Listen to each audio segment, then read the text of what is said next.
Hey, what's up, body bags? Wanted to review a movie I checked out last night from 1980, put out by 88 Films. That's called The Boogeyman.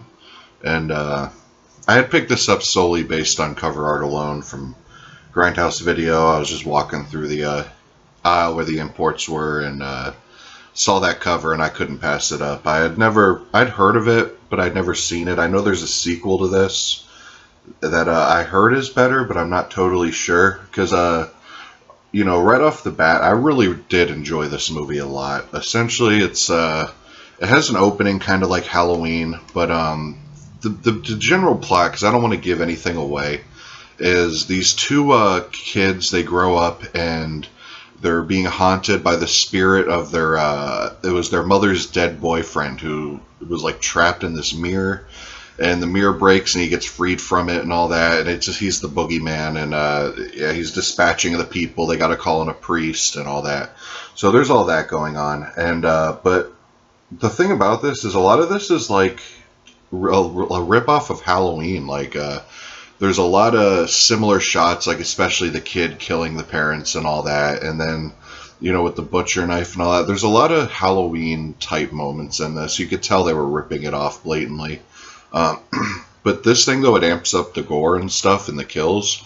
There's one kill that's crazy cool, especially like this dude has this like, man, I don't even know what it was. It was like this metal thing coming out of his mouth, like a shish kebab type thing, and his girlfriend goes to the car to see what's up with him and sees the metal bar coming out of his mouth, and she's like looking at him, and some dude in the back pushes her into it, so she gets kind of speared on this metal spear to where it's like literally like a shish kebab, and it's really badass and intense. There's a lot of really cool ass kills in this movie, but on the other hand, there's a lot of really cheesy stuff in this movie too, like this mirror piece that flies off the mirror and ends up going in this girl's eye, and it has all these powers and stuff. It's a really bizarro movie. There's a lot of really dull spots in it too, but to me, I just had a charm to it. I like the whole vibe of it. I like the scenery. The house in this thing even looked a lot like the Amityville horror house. Like, this thing draws a lot of influences from a lot of different stuff. And I was pleasantly really surprised with it because I had seen the remake of Boogeyman, or the one that came out years ago. The one everyone knows. I don't remember who put it out.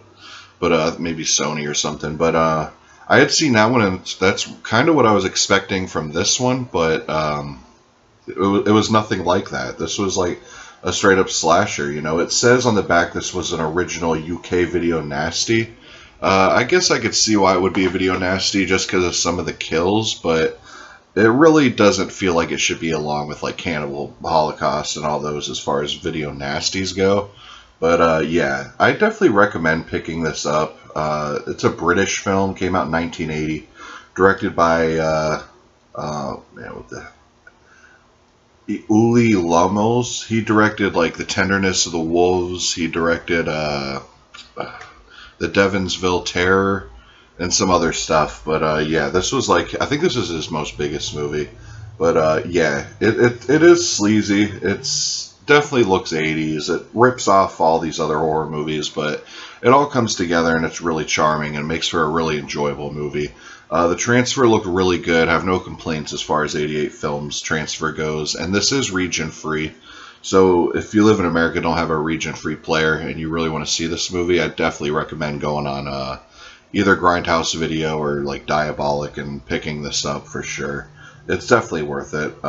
Special features has a 88 Films trailer reel, trailer for the Boogeyman TV spots, interview with director Uli Lommel. It's not new, it's old.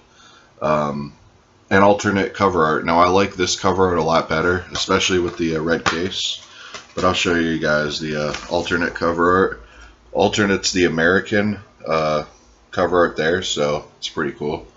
But yeah, I definitely recommend picking this up, especially if you could find it for like 10 or 15 bucks or whatever. It's definitely worth that. 88 Films did a great job with it. It's a movie I don't really hear anything about. So yeah, The Boogeyman. Definitely give this one a try. Anyways, guys, I'll see you guys next week. Peace.